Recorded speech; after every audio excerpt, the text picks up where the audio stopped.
Bonjour, est-ce que vous allez bien? Amen. Pour cette journée spéciale, pour ce week-end spécial, à plusieurs titres. Le premier, c'est bien sûr parce que nous sommes en plein milieu d'un week-end de Pâques, un week-end qui, pour tout chrétien, rappelle la merveilleuse œuvre de Jésus-Christ, non simplement à la croix, c'était déjà merveilleux qu'il se donne ainsi, mais aussi au tombeau, il est ressuscité, il est vivant. Et quelle joie pour nous tous de, ce matin encore, porter nos regards sur ce Sauveur qui s'est donné et qui est ressuscité pour chacun d'entre nous. Alors, week-end spécial, c'est vrai, mais week-end spécial aussi parce que nous avons la joie aujourd'hui de faire un baptême, le baptême de Raphaël. Ça fait plusieurs semaines, plusieurs mois qu'on l'accompagne. C'est une immense joie pour lui, le premier, je crois, que de mettre sa vie entre les mains de Jésus comme il décide de le faire par ce baptême. C'est une joie à partager aussi pour l'Église, pour chacun d'entre nous ce matin. Peut-être qu'il y a ce matin des gens qui n'ont jamais assisté à un baptême par immersion, un baptême où l'on est plongé dans l'eau. Eh bien, vous aurez l'occasion de le voir aujourd'hui. On cherche à pratiquer le baptême comme la Bible nous l'enseigne, comme les évangiles nous le montrent. Et donc on va procéder ainsi. Vous vous dites certainement, mais où est l'eau? Ne vous inquiétez pas, elle va arriver. Elle est juste derrière moi. Mais peut-être pour commencer ces instants, pour introduire ce culte, lire un texte, je vous l'accorde, pas très original pour Pâques, mais tellement précieux pour chacun d'entre nous, le texte de la résurrection de Jésus. On le lit dans les évangiles, j'ai choisi de le faire dans l'évangile de Matthieu au chapitre 28. Après le sabbat, comme le jour commençait à poindre, le dimanche matin, Marie de Magdala et l'autre Marie se mirent en chemin pour aller voir la tombe. Tout à coup, voici qu'il y eut un violent tremblement de terre. Un ange du Seigneur descendit du ciel, s'approcha de la tombe, roula la pierre de côté et s'assit sur elle. Il avait l'apparence de l'éclair et ses vêtements étaient aussi blancs que la neige. Les gardes furent saisis d'épouvante, ils se mirent à trembler et devinrent comme morts. Mais l'ange, s'adressant aux femmes, leur dit : « Vous autres, n'ayez pas peur. Je sais que vous cherchez Jésus qui a été crucifié. Il n'est plus ici car il est ressuscité comme il l'avait dit. Venez voir l'endroit où il était couché, puis allez vite annoncer à ses disciples qu'il est ressuscité et il vous précède en Galilée. Là, vous le verrez. » Et l'ange termine en disant : « Voilà ce que j'avais à vous dire. » Merci Seigneur pour cette vérité qui vient jusqu'à nous aujourd'hui. Voilà ce qu'il avait à nous dire.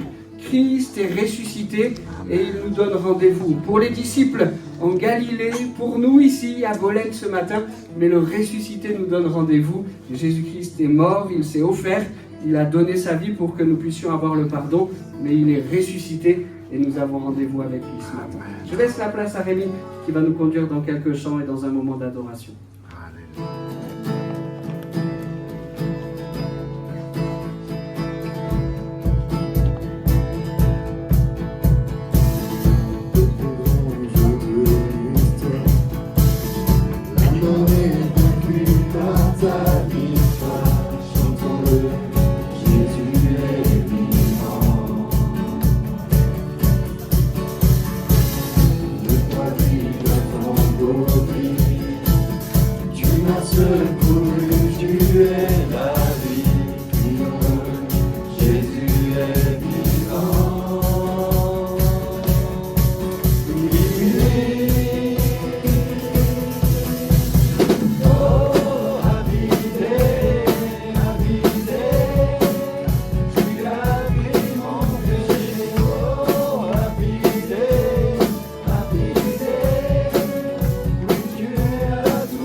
ce matin, on peut déclarer que rien n'est plus grand que ton amour.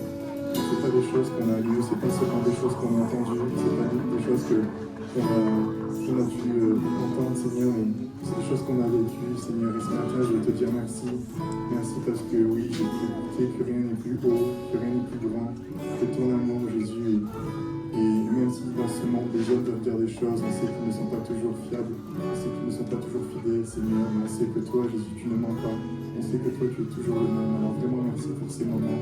Merci parce qu'on peut se réjouir de qui tu es, Jésus.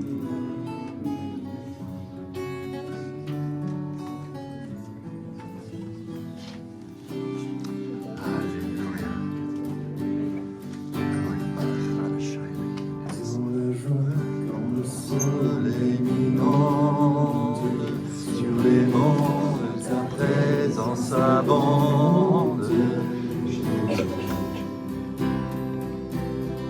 Jésus, je te suivrai.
anges prosternés. Tu es assis à la droite du Père.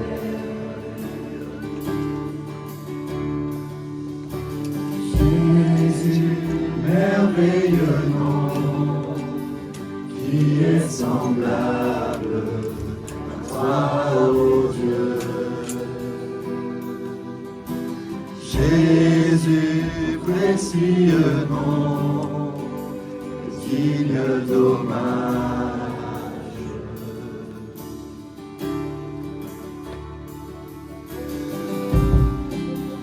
Captivé par l'éclat de ta beauté, nos voix s'élèvent se rendre gloire.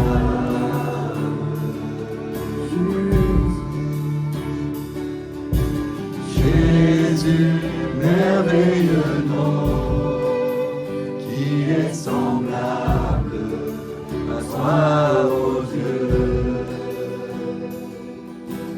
Jésus, précieux nom, digne d'hommage.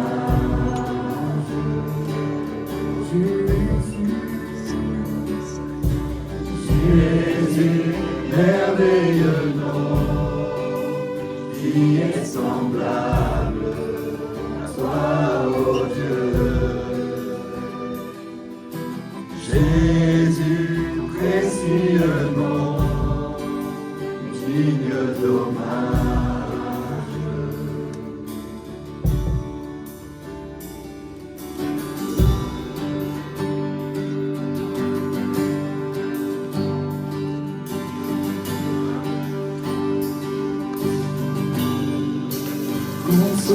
Consolateur, divin rocher, libérateur, prince de la paix, Dieu créateur, Fils bien-aimé, roi serviteur, Seigneur couronné, commencement, ultime fin, soleil levant, étoile du matin, Dieu tout-puissant, Dieu trois fois saint, sauveur vivant, maître souverain.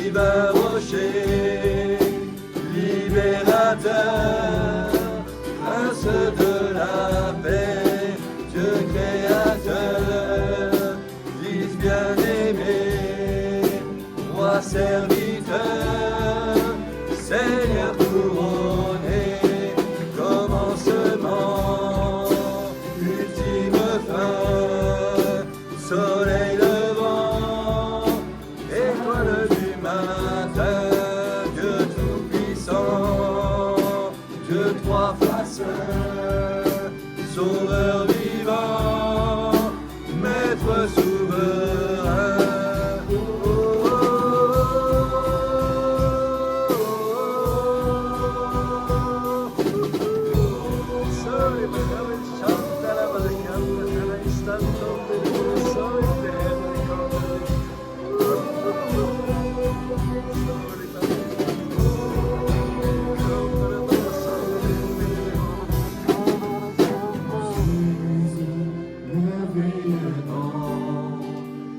Qui est semblable à toi, ô Dieu. Jésus, ton précieux nom, digne d'hommage.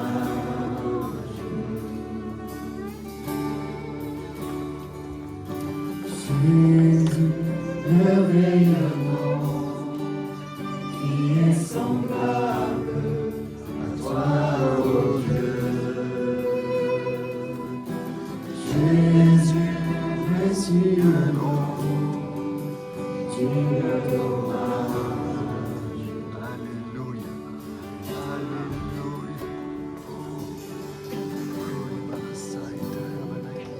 Alors que nous allons prendre le pain et le vin pour nous souvenir de l'œuvre de Jésus, je vous invite à la lecture d'un passage qui a été écrit sous l'inspiration de Dieu avant même que Jésus-Christ ne naisse. On trouve ce passage dans le livre du prophète Ésaïe au chapitre 53. Et avant que Jésus-Christ naisse, et donc bien avant qu'il ne meure, déjà la parole de Dieu annonçait de quelle manière les choses allaient se produire. Elle l'annonçait de manière prophétique. Ésaïe 53. Qui a cru à notre message? À qui a été révélée l'intervention de l'Éternel? Il a grandi tout droit comme une jeune pousse ou comme une racine sortant d'un sol aride. Il n'avait ni prestance, ni beauté pour retenir notre attention, ni rien dans son aspect qui aurait pu nous attirer. Il était méprisé, abandonné des hommes, un homme de douleur, habitué à la souffrance. Oui, il était semblable à ceux devant lesquels on détourne les yeux. Il était méprisé et nous avons fait de lui aucun cas. Pourtant, en vérité, c'est de nos maladies qu'il s'est chargé et ce sont nos souffrances qu'il a prises sur lui alors que nous pensions que Dieu l'avait puni, frappé et humilié. Mais c'est pour nos péchés qu'il a été percé, c'est pour nos fautes qu'il a été brisé. Le châtiment qui nous donne la paix est retombé sur lui et c'est par ses blessures que nous sommes guéris. Nous étions tous errants, pareils à des brebis, chacun de nous allait par son propre chemin. L'Éternel a fait retomber sur lui les fautes de nous tous. Il était maltraité et il s'est humilié. Il n'a pas dit un mot, semblable à un agneau mené à l'abattoir, tout comme la brebis muette devant ceux qui l'attendent. Il n'a pas dit un mot. Après un jugement et avec violence, il a été arraché à la vie. Et qui, parmi les gens de sa génération, s'est soucié de son sort lorsqu'on l'a retranché du pays des vivants? Il a été frappé à mort à cause des péchés que mon peuple a commis. On a mis son tombeau avec celui des criminels et son sépulcre avec celui des riches. Et un peu plus loin, car après avoir tant souffert, il verra la lumière et il sera comblé. Beaucoup de gens connaîtront et pour cela mon serviteur le juste leur accordera le statut de juste et se chargera de la faute. Voilà pourquoi je lui donnerai une part avec ces gens nombreux. Amen. Amen. Merci Seigneur Jésus pour ton œuvre à la croix. Tu as accepté cette souffrance et comme Ésaïe l'avait annoncé par avance, tu as été comme cette brebis muette. Tu n'as pas dit un mot, mais tu t'es donné, tu t'es offert. Merci Seigneur pour cela. Merci Seigneur pour ta résurrection. Nous voulons en ce dimanche de Pâques et particulièrement dans ce moment où nous allons partager le pain et le vin comme tu nous as enseigné à le faire, nous voulons particulièrement à ce moment nous souvenir de cette œuvre qui nous permet d'avoir la vie éternelle, le salut, le pardon de nos péchés, la réconciliation avec le Père. Seigneur, merci pour ce que tu as fait pour chacun d'entre nous. Amen.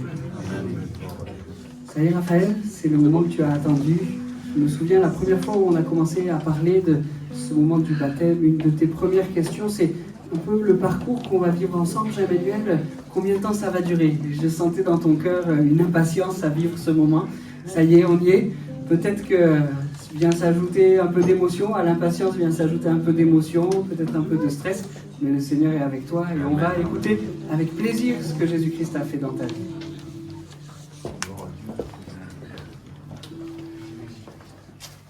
Bonjour à toutes et à tous.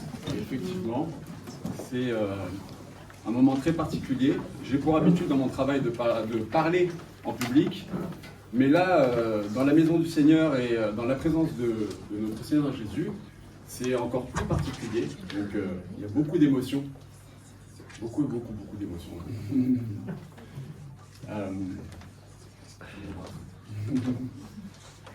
Ça commence. Hein. Donc, c'est...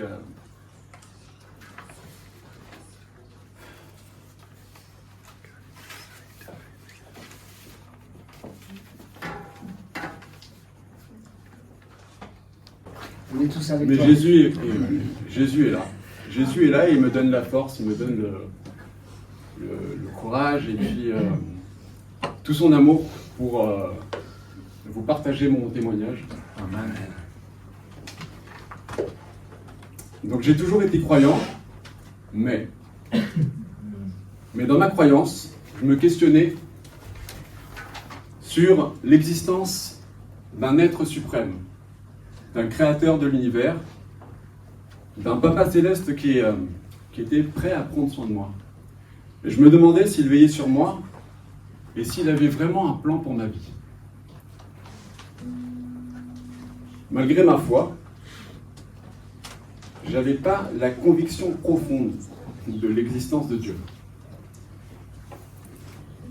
ni la confiance totale en lui, et je n'étais pas pleinement obéissant à sa volonté, ni engagé dans une adoration sincère.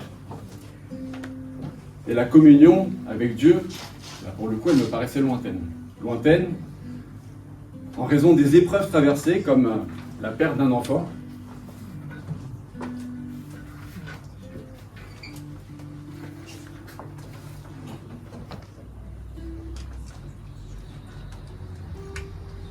et sans rentrer dans le détail,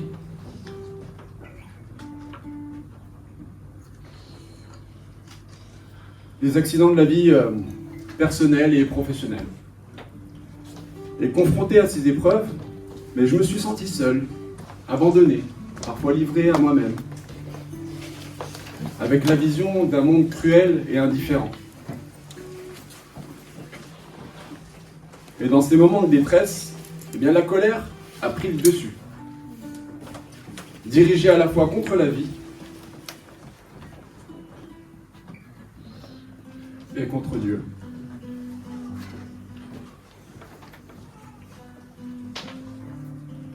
Je me suis demandé à maintes reprises si Dieu existait réellement. Comment un Dieu aimant et bienveillant permettrait-il de telles souffrances et d'épreuves? Il semblait que si Dieu existait, eh bien, il aurait dû me protéger.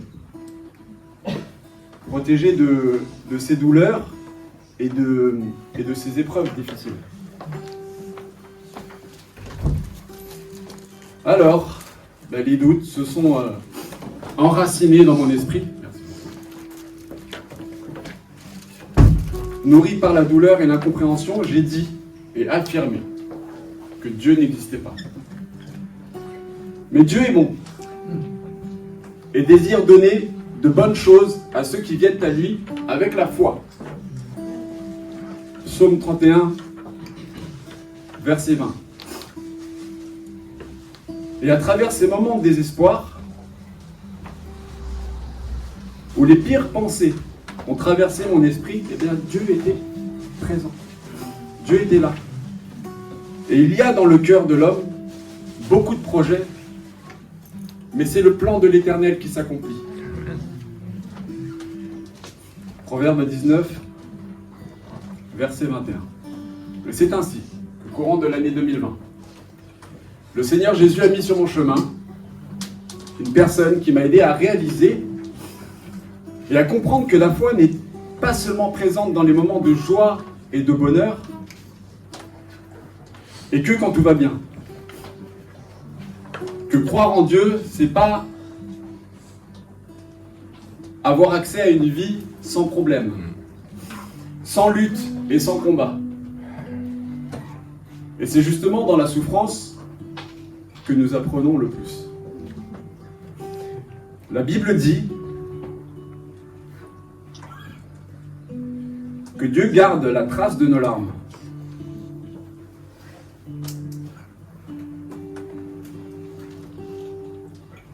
Psaume 56, verset 9. Et Dieu seul sait, eh bien que j'en ai versé des larmes, et que j'en ai versé encore plus quand je me suis autorisé à accepter mes faiblesses. je décidais de donner ma vie et tout ce qui la constitue à notre Seigneur Jésus. Et savez-vous comment s'appelle cette personne qui m'a accompagné à grandir dans ma foi? Eh bien, elle s'appelle Jésus. Elle s'appelle Jésus Rodriguez. C'est un homme d'expérience qui a vécu son histoire avec Dieu et qui étrangement ressemble beaucoup à mon papa, mon papa, lui, s'appelle Félix Royet Rodriguez. Peut-être que c'est un signe de Dieu. Et nous nous sommes rencontrés à Lyon dans un cadre professionnel et très rapidement nos échanges se sont portés vers le Christ et la parole de Dieu. Il m'a fait découvrir qui pouvait être le Seigneur.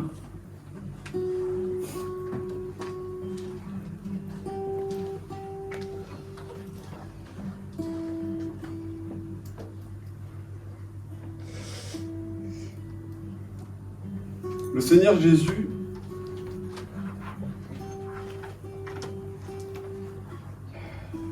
il m'a fait découvrir qui pouvait être le Seigneur et qu'est-ce qu'il pouvait apporter dans la traversée d'un désert comme celui que je vivais. Jésus Rodriguez a été présent dans les derniers instants d'une étape de ma vie professionnelle et personnelle, comme tout un symbole que je ne savais pas encore à l'époque, mais nous avons pris un dernier repas, un midi ensemble, dans mes anciens bureaux, place Bellecour à Lyon. Ah, le Seigneur, Seigneur éternel, voici tu as fait les cieux et la terre par ta grande puissance et ton bras étendu. Rien n'est étonnant de ta part. Jérémie, chapitre 32, verset 17.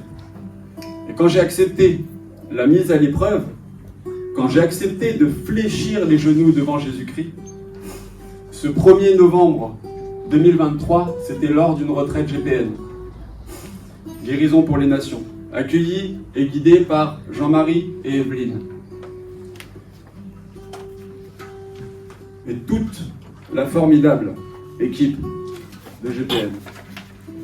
C'est un moment unique et précieux qui m'a été proposé par une cliente de cœur, comme quoi Dieu agit en tout temps. Que je remercie et que je bénis.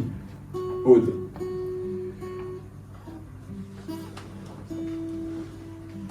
C'est un moment unique pour faire connaissance avec notre Seigneur Jésus. Et dans ces moments de désespoir et de souffrance, j'ai découvert la grâce de Dieu, une force intérieure, une résilience et une capacité à trouver du réconfort, même lorsque tout semblait perdu et sans solution. Quand j'ai décidé de remettre ma vie entre ses mains, quand j'ai pris cette décision de rentrer à la maison, parce qu'il était temps que je rentre. J'avais le cœur dur, lourd, fatigué. Et Jésus m'a accueilli. Oh Dieu.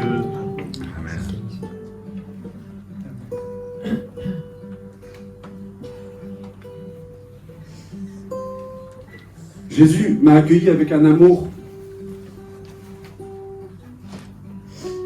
si grand et si puissant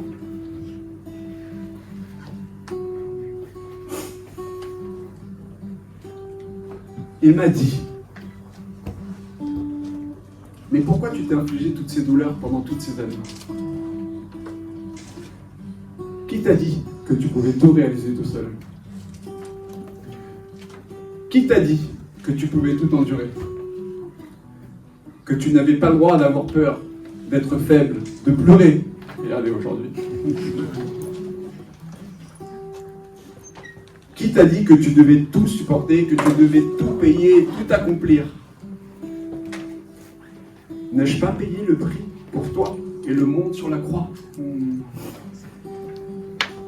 Mais avec toute sa bienveillance et sa délicatesse, il m'a fait comprendre que je me prenais pour Dieu. Mais il va de gloire en gloire et il n'y a qu'un seul et unique Dieu, c'est notre Seigneur Jésus-Christ. Et en lui remettant ma vie entre ses mains, j'ai découvert le pardon. Et Jésus m'a donné bien plus que je n'aurais jamais osé espérer.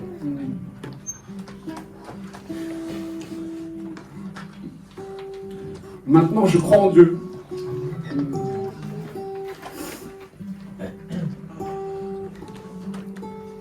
Je crois en Dieu par cœur et non par tête.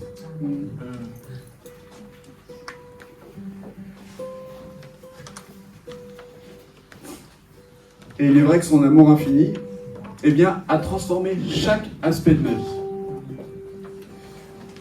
Ma relation avec moi-même, avec mon épouse, avec mes filles, mes proches, mes clients, mon entourage. Et je vois de la lumière et de l'espoir là où tout était sombre et rempli de désespoir. Jésus m'a donné de la paix intérieure. En lui confiant mes fardeaux, mes soucis. J'ai découvert cette liberté, cette tranquillité d'esprit que je n'avais jamais connue auparavant. Oui, car rien n'est impossible à Dieu. Ses paroles réconfortantes et sa présence m'ont permis de surmonter mes peurs et mes angoisses, me rappelant que je ne suis jamais seul dans mes combats. Jésus m'a donné l'espoir, sa promesse d'un avenir meilleur, où la souffrance sera un tremplin et la douleur une force pour regarder vers l'avant avec confiance et assurance. Et peu importe les défis auxquels je suis confronté, je sais que Jésus, mon Seigneur, mon Roi, est avec moi. Amen. Et il me guide sur le chemin de la vie éternelle. Amen. Jésus m'a donné l'amour inconditionnel.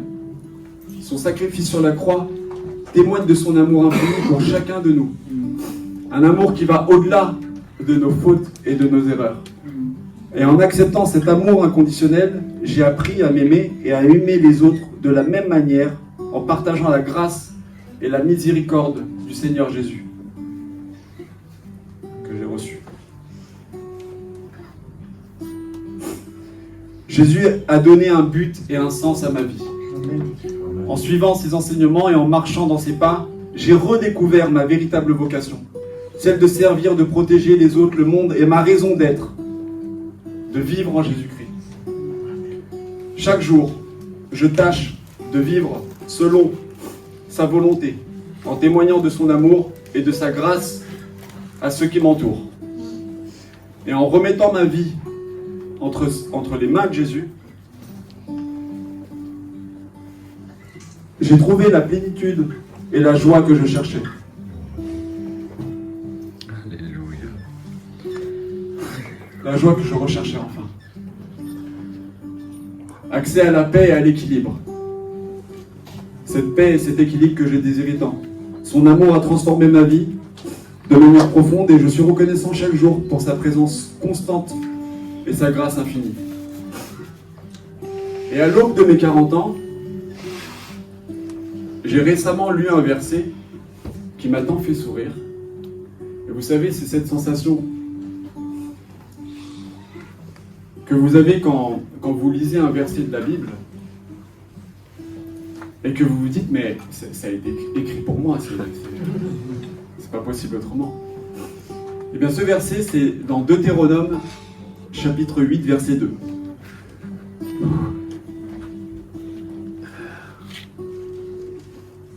Souvenez-vous de tout chemin que votre Dieu vous a fait parcourir pendant 40 ans dans le désert et vous a fait connaître des difficultés pour voir ce que vous valiez. Il voulait savoir si vous vouliez respecter ses commandements, oui ou non. Ben, Seigneur mon Dieu, oui, je veux respecter tes commandements. Mon baptême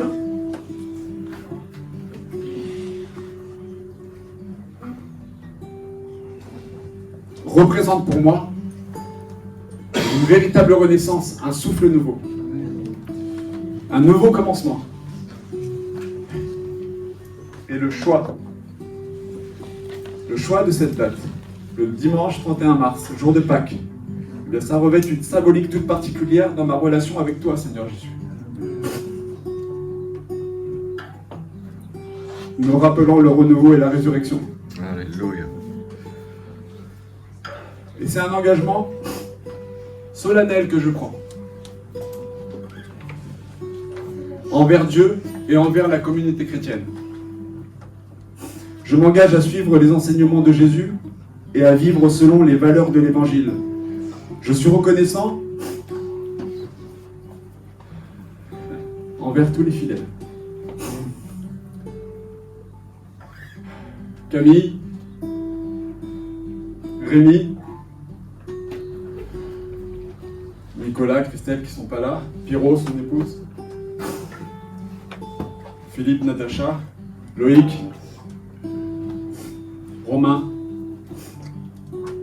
et vous tous, chers frères et sœurs, tous les enfants de l'école du dimanche, et le pasteur Jean-Emmanuel de l'église de Bolène, je vous remercie pour cet accueil chaleureux chaque dimanche, aux côtés de Victoria et d'Alexia, et de Carline quand elle vient.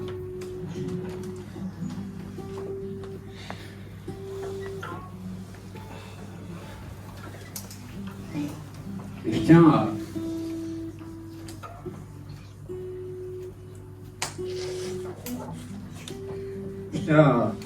à exprimer ma profonde gratitude envers mon épouse qui m'a soutenu ou supporté avec amour tout au long de mon chemin spirituel. Et dans la vie, nous sommes tous confrontés à des défis, des épreuves et des moments de découragement. Sinon, quelle saveur aurait la vie? Et parfois, il semble que les obstacles sont insurmontables et que le chemin vers nos rêves, nos ambitions, soit semé d'embûches. Mais dans la poursuite de vos plus grands rêves, même lorsque le chemin semble inaccessible, n'oubliez pas que vous êtes capable de grandes choses et que rien n'est impossible. Si vous croyez en vous et en Jésus, car lui seul sait ce qui est bon pour vous. Surtout n'oubliez pas que vous n'êtes jamais seul, le Seigneur Jésus sera toujours là pour vous soutenir et vous encourager lorsque vous en avez besoin. Et mon verset favori.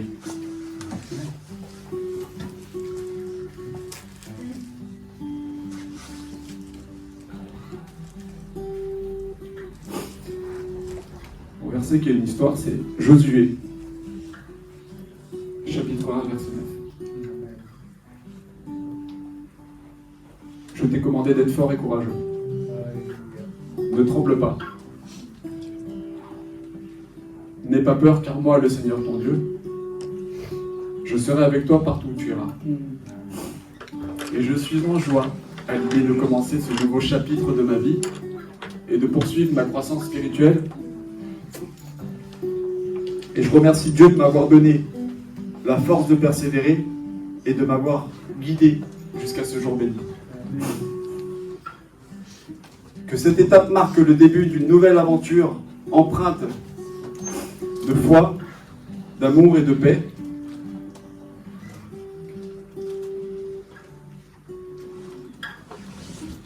C'était pas prévu là dans mon discours, mais je voulais juste rajouter une chose.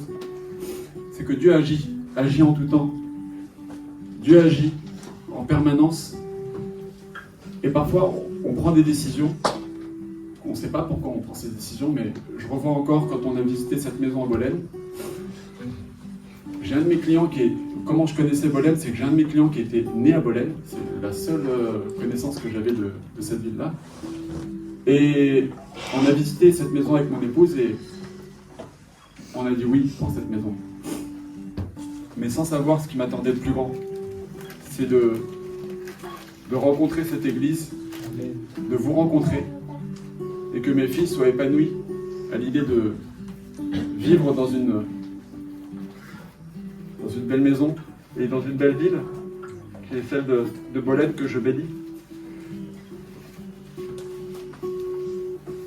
D'ailleurs, la semaine dernière, on est parti à Saint-Tropez. J'ai demandé à Victoria et Alexia si elles voulaient vivre à Saint-Tropez. Elle a dit non, on reste à Bolène. Mais je peux le dire et le proclamer, oui, Jésus est mon sauveur. Amen, gloire à Dieu. Et j'ai toujours été croyant. Merci.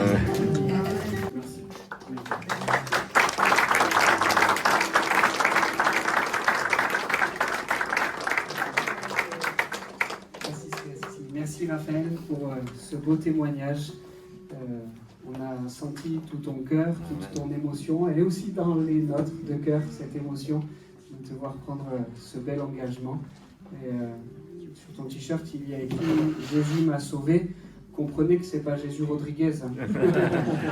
Même si on est reconnaissant au Seigneur qu'il ait mis Jésus Rodriguez sur ta route. Merci Seigneur de ce qu'il s'est servi de lui pour se révéler à ton cœur. Quelle joie pour nous maintenant de te baptiser. Alors, précède-moi derrière, on va y aller. Vous allez voir, c'est un peu technique, mais normalement ça fonctionne. Vous allez pouvoir voir ce qui se passe.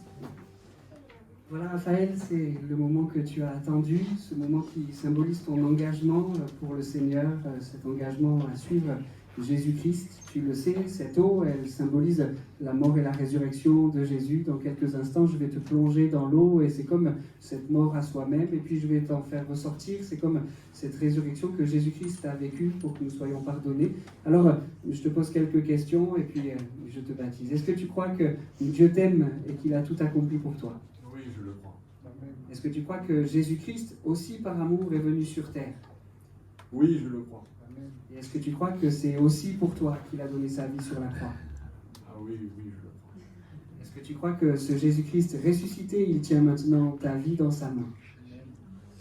Oui, je le crois. Alors sur ta confession de foi, je te baptise au nom du Père, du Fils et du Saint-Esprit.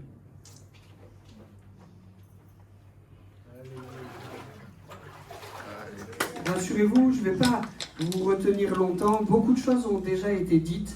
Et j'aimerais qu'on puisse vivre ce week-end de Pâques, regarder ce week-end de Pâques avec un verset qui m'a particulièrement interpellé dans ma lecture pour préparer cette prédication. C'est un verset qui ne parle ni de la mort ni de la résurrection de Jésus. Peut-être allez-vous trouver ça étonnant, mais vous allez comprendre le lien que je vais en faire. Ce verset, il se trouve dans le livre de Job, l'Ancien Testament, au chapitre 42 et au verset 2. Et c'est Job qui, après avoir fait une expérience incroyable avec Dieu, faite de souffrance, mais aussi faite d'une découverte d'un Dieu si grand, d'un Dieu si puissant, il en arrive à la conclusion de dire « Je sais que tu peux tout et que rien ne peut faire obstacle à tes projets. » Il dit cela à Dieu, je sais que tu peux tout et que rien ne peut faire obstacle à tes projets.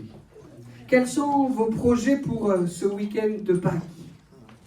Quel est le projet de Dieu pour ce week-end de Pâques, mais plus largement, plus globalement ? Ce projet, on le découvre dans la Bible, dans la parole de Dieu. Je le lis pour vous. « L'Esprit du Seigneur l'Éternel est sur moi, car l'Éternel m'a oint pour porter de bonnes nouvelles aux malheureux. Il m'a envoyé pour guérir ceux qui ont le cœur brisé, pour proclamer aux captifs la liberté et aux prisonniers la délivrance, pour publier une année de grâce de l'Éternel. » Voilà quel est le projet de Dieu. Voilà quel est le projet du Fils de Dieu, de Jésus-Christ, de venir intervenir, nous racheter, nous sauver, nous pardonner, nous rendre libres, déposer dans nos cœurs la bonne nouvelle de l'Évangile. Voilà quel est son projet. Pour cela, il fallait que Jésus-Christ vienne, meure et ressuscite. Pour qu'on puisse être sauvé et racheté, il fallait que Jésus vienne, meure et ressuscite. Dans ce projet merveilleux que Dieu avait pour l'humanité tout entière, des obstacles sans nombre se sont dressés. À différents moments, il n'a d'ailleurs pas fallu attendre longtemps avant que le premier obstacle paraisse. On parlera de cet obstacle sitôt la naissance de Jésus-Christ. Les obstacles ont été nombreux. Mais Dieu avait un projet. Et une fois encore, il a apporté la démonstration de ce que Job disait avec force et ce que nous voulons garder pour ce week-end de Pâques. Je sais que tu peux tout et que rien ne peut faire obstacle à tes projets. Il fallait pour celui qui est l'ennemi de nos âmes empêcher la réalisation du projet de Dieu. Il fallait qu'il empêche que Jésus-Christ vienne sauver l'humanité. Je le disais, il commence rapidement en mettant dans le cœur d'Hérode un projet funeste. Il apprend que le roi des Juifs, que Jésus vient de naître. Et il ne veut pas que le peuple juif ait un autre roi, une autre autorité que la sienne. Vas-y, installe-toi. Merci, Raphaël. Il ne veut pas que le peuple juif ait une autre autorité que la sienne sur lui. Alors il donne cet ordre funeste, cet ordre tellement dramatique. Il ordonne que tous les enfants qui viennent de naître, ceux qui pourraient être l'enfant Jésus, soient mis à mort. Et quel obstacle se dresse devant Jésus, quel obstacle se dresse devant l'humanité tout entière, partout dans les maisons où un enfant venait de naître. Voilà que des larmes montent. Un obstacle premier qui se dresse devant le projet de Dieu, du salut de l'humanité tout entière. Je sais que tu peux tout et que rien ne peut faire obstacle à tes projets. Dans ce moment funeste de l'histoire, Dieu était là. Et devant cet obstacle, il n'est pas resté sans rien faire. Voilà que par 2 fois, il a parlé. Voilà que par 2 songes, il a manifesté toute sa grandeur, toute sa puissance, toute sa protection pour que son projet aboutisse. Notre Dieu est le même aujourd'hui. Amen. Il est celui qui veut nous garder, nous protéger, nous tenir dans sa main. Et quand bien même il y aurait des obstacles, et Raphaël nous en a parlé de quelques-uns, Dieu a parlé, Dieu a fait, Dieu a agi, Dieu est intervenu. Il est celui qui veut le faire pour cela. L'enfant Jésus a grandi miraculeusement protégé dans ces circonstances. L'enfant Jésus a grandi et d'autres obstacles sont venus sur son chemin, sur sa route. Il fallait qu'il soit empêché de venir sauver le monde. Deuxième obstacle, on aurait pu en citer d'autres, celui où Jésus-Christ, après 40 jours et 40 nuits dans le désert, dans le jeûne et dans la prière, voilà que la Bible nous témoigne que Satan est venu pour le tenter. S'il pouvait faire en sorte que le Messie, que le Fils de Dieu devienne un pécheur. Jésus était sans faute, sans péché. Il était pur, juste et saint. Si le diable pouvait essayer d'inoculer le virus du péché dans le cœur de Jésus, alors le projet de Dieu serait anéanti. Et par 3 fois, il va tenter Jésus, il va tenter de déposer dans son cœur le poison du péché. Mais Jésus va résister. Ce jour-là et tous les autres. Aucun obstacle ne résiste au projet de Dieu. Et Jésus restera toute sa vie, tout son parcours, pur, juste et saint, sans péché. Parce qu'il fallait qu'un homme meure pour le salut de tous les pécheurs. Il fallait qu'un juste meure pour le salut de tous les coupables. Il fallait qu'un innocent prenne la condamnation de tous ceux qui auraient dû la recevoir. Jésus est resté pur, juste et sans péché. Et devant ce deuxième obstacle de Satan qui cherche à le tenter, Jésus-Christ est resté victorieux. Redisons-le avec Job, je sais que tu peux tout et que rien ne peut faire obstacle à tes projets. Le tentateur n'a pas réussi à le faire pour Jésus, il cherchera à le faire pour nous. La Bible dit que tous sont péchés, sont privés de la gloire de Dieu. Ce poison, il est en nous. Et si nous sommes honnêtes devant Dieu, quand nous regardons à sa sainteté, nous nous trouvons coupables. Mais Jésus-Christ est venu pour nous sauver, pour nous pardonner et pour nous racheter. Merci Seigneur, parce que cet obstacle-là aussi a été ôté. Le poids du péché, Jésus-Christ l'ôte, il est celui qui nous pardonne et qui le fait parfaitement. Amen. Un 4e obstacle, un 3e obstacle, on pourrait le dire comme cela, il y en aurait bien d'autres, mais un 3e obstacle, les circonstances de la vie. L'évangéliste Marc nous rapporte dans son évangile ce moment où Jésus-Christ est dans la barque avec ses disciples. Ses disciples, pour plusieurs, sont des marins aguerris. Ils savent manier la barque, ils sont des pêcheurs de poissons depuis leur plus jeune âge. Ils savent faire. Mais ce jour-là, la tempête est telle qu'ils pensent qu'ils vont mourir. On n'y arrive pas, on ne peut plus. L'eau commence à rentrer dans le bateau, c'est plus possible. On ne s'en sort plus. Et il y a là comme un nouvel obstacle qui est mis comme en travers du projet de Dieu. Si Jésus-Christ venait à mourir là, au milieu de ce lac, au sein de cette barque, alors le projet de Dieu que Jésus-Christ vienne sauver l'humanité en offrant de lui-même sa vie sur la croix aurait été anéanti. On peut alors imaginer ce qui se passe dans le cœur de Jésus. La terreur l'enserre. Non. Marc nous dit qu'il dort dans la barque au milieu d'une mer déchaînée. Les disciples vont le réveiller. Mais ne t'inquiètes-tu pas de ce que nous périssons? Et Jésus se lève dans la barque. Il ordonne aux vagues de cesser, au vent de s'arrêter. Et en un instant, les voilà sur une mer d'huile. Un nouvel obstacle avait été mis sur le parcours de Jésus pour que le projet de Dieu ne se réalise pas. Mais comme Job, Jésus-Christ aurait pu dire, comme Job, nous pouvons dire, et c'est le moment où ma tablette s'éteint, non, je l'ai répété plusieurs fois, je sais que tu peux tout et que rien ne peut s'opposer, qu'aucun obstacle ne peut s'opposer à tes projets. Merci Seigneur pour cela. Un quatrième obstacle, Jésus-Christ est sur la croix. Les clous ont déjà serré ses mains, ses poignets, ses pieds, et les gens se moquent de lui. Et un nouvel obstacle vient comme pour chercher à s'installer sur son cœur. La foule lui dit, mais si tu es le Fils de Dieu, si tu es puissant, puisque tu as accompli des grands miracles pour les autres, sauve-toi toi-même, descends de la croix. Et là, pour Jésus, ces paroles auraient pu être un obstacle supplémentaire. Il peut tout. Il aurait pu descendre de la croix. Il aurait pu mettre un terme immédiat à ses souffrances. D'ailleurs, quelques instants plus tôt, où il avait dit qu'il avait une prière à faire et que Dieu aurait envoyé des anges pour le sortir de cette situation. Mais s'il avait cédé à cette facilité-là, il ne se serait pas donné pour nous. Et nous n'aurions pas eu le pardon de nos péchés, la possibilité d'être réconciliés avec Dieu. C'était le projet de Dieu, un nouvel obstacle cherché à le faire effondrer. Mais avec Job, nous pouvons dire, je sais que tu peux tout et que rien ne peut faire obstacle à tes projets. Jésus est resté sur le bois de la croix. Il est allé jusqu'au bout de ses souffrances. Il a remis son esprit entre les mains du Père. Il est véritablement mort. Voilà encore un obstacle, le cinquième que nous pourrions citer, la mort de Jésus.